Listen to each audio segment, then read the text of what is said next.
decision of many balances. But let me say this about General Ogolla. All the recommendations that I got on the next CDF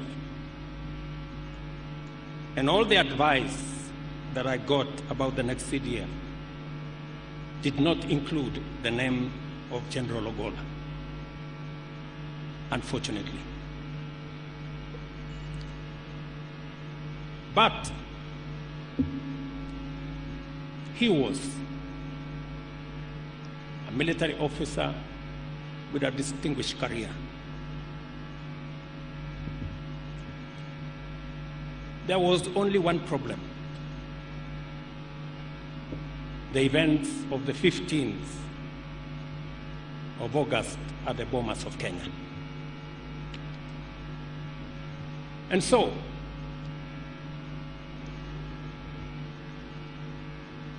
I asked General Ogolla for a meeting. And I had a one-on-one, man-to-man, come to Jesus meeting with General Ogolla.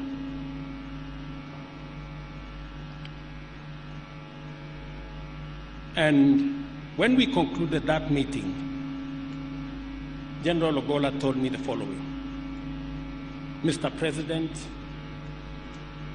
I have no defense. I will not try to defend myself.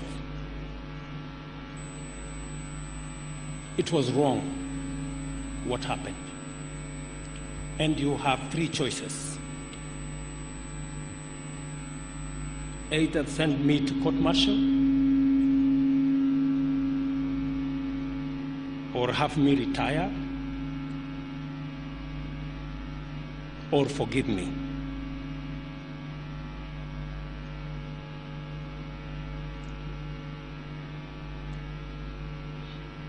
That evening, I went home after that meeting, and I reflected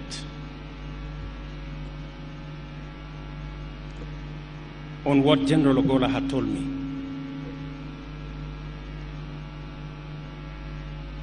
And in that reflection, I thought of my own story and my own episode at the ICC in The Hague, where circumstances had conspired, and I was there. Secondly, I also reflected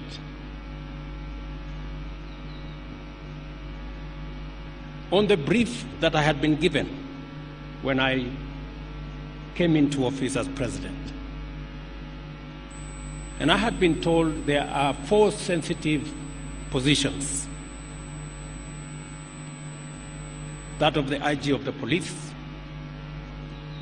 that of Interior, that of the Director General of NIS, and that of the CDF. And I had been told, you need to be careful who you appoint into these offices, because they mean a lot and they are very sensitive. And I had even been told that, please, don't be shy to appoint members of your community. You will be safe.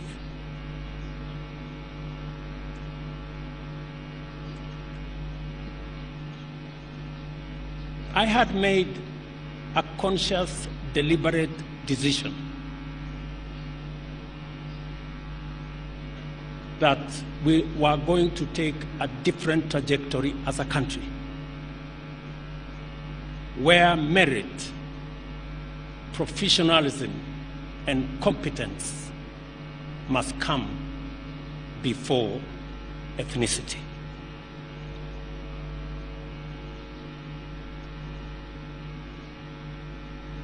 And I made up my mind that General Ogolla deserved to be the Chief of Defense Forces of the Republic of Kenya. It is an appointment that I am very, very proud that I made. I am proud to bear the witness that General Francis Ogolla stood head and shoulders among the finest of exemplary public servants. It has been an extraordinary privilege to work closely with him to benefit from his wisdom, experience, and insights,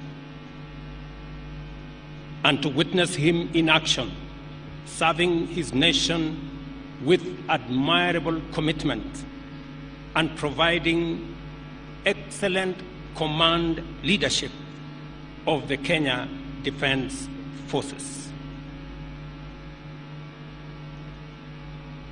As is tradition, every day, without a doubt, whether I am in country or out of the country,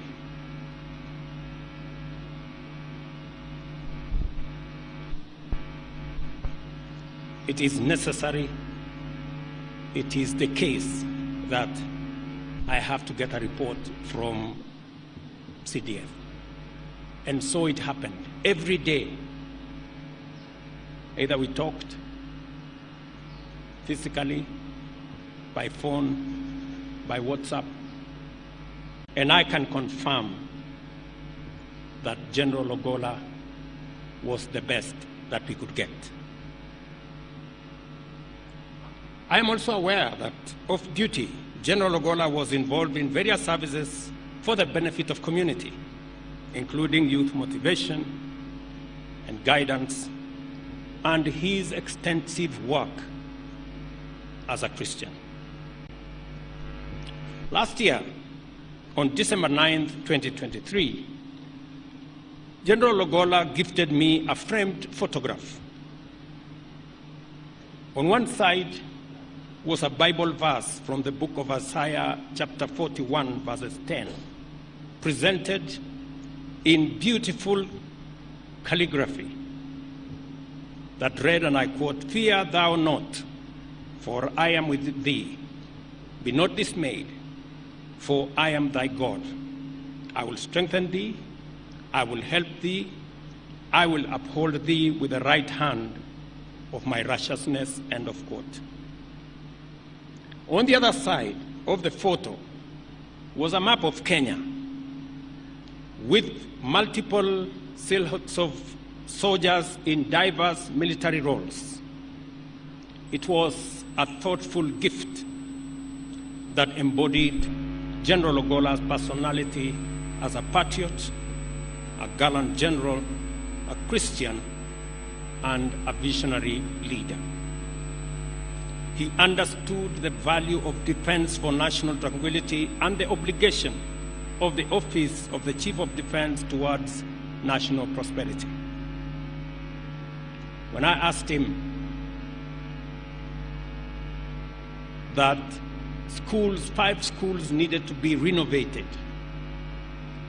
he didn't ask me for money.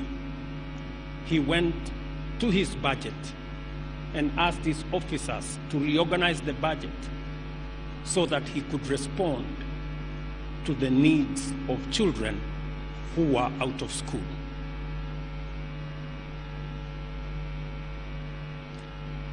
General Ogolla was always clear-minded on the strategies the military could execute and how to grow the Kenya Defense Forces.